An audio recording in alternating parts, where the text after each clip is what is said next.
80 WPM की speed से dictation start होगी 3 सेकंड बाद।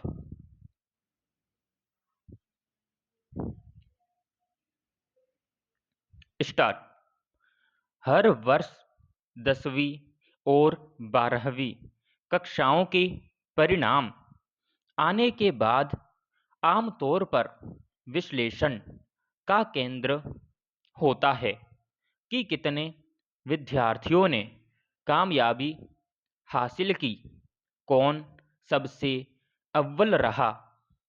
इसके इर्द गिर्द होने वाली बातचीत और इससे पैदा होने वाली उम्मीद को स्वाभाविक कहा जा सकता है, क्योंकि सभी अभिभावक यही चाहते हैं कि उनका बच्चा परीक्षा में अच्छे अंकों से उत्तीर्ण हो, बल्कि सबसे ज़्यादा नंबर लाए।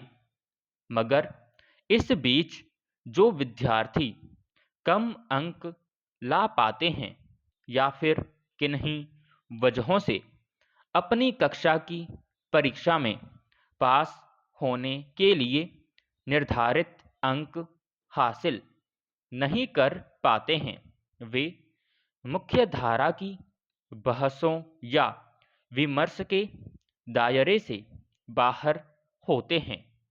जबकि जो बच्चे परीक्षा में अनुत्तीर्ण हो जाते हैं या फिर जिन्हें बहुत कम अंक मिलता है, वे भी इसी समाज और शिक्षा व्यवस्था के हिस्से होते हैं और परिणाम में उन्हें मिले अंक यही दर्शाते हैं कि उनकी पढ़ाई में कहीं कमी रह गई।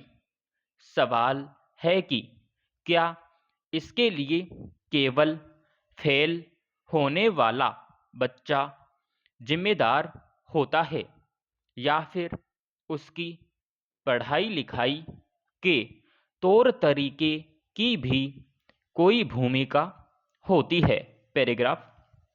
गौरतलब है कि पिछले वर्ष देश भर में 10वीं और 12वीं कक्षाओं की बोर्ड परीक्षा में 65 लाख से ज़्यादा विद्यार्थी फेल हो गए थे।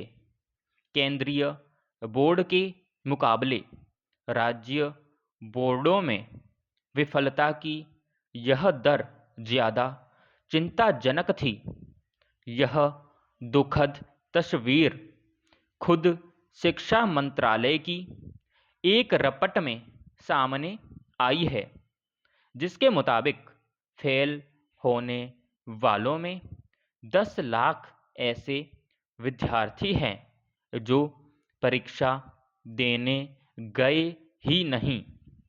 यह स्थिति यही बताती है कि अभी बहुत कुछ ऐसा किया जाना बाकी है जो स्कूली शिक्षा के दायरे में आने वाले बच्चों की पढ़ाई लिखाई को गुणवत्ता आधारित बना सके और नतीजों की तस्वीर बदल सके।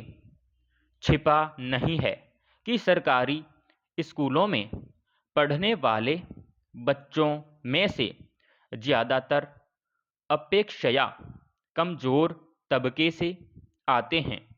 स्कूलों में गुणवत्ता आधारित शिक्षा सुनिश्चित कराने का काम अभी भी अधूरा है।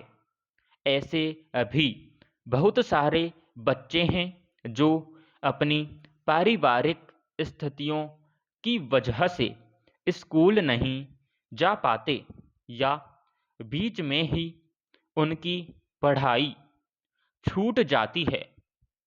सवाल है कि देश भर में शिक्षा की इस सूरत की जिम्मेदारी किसकी है। समाप्त।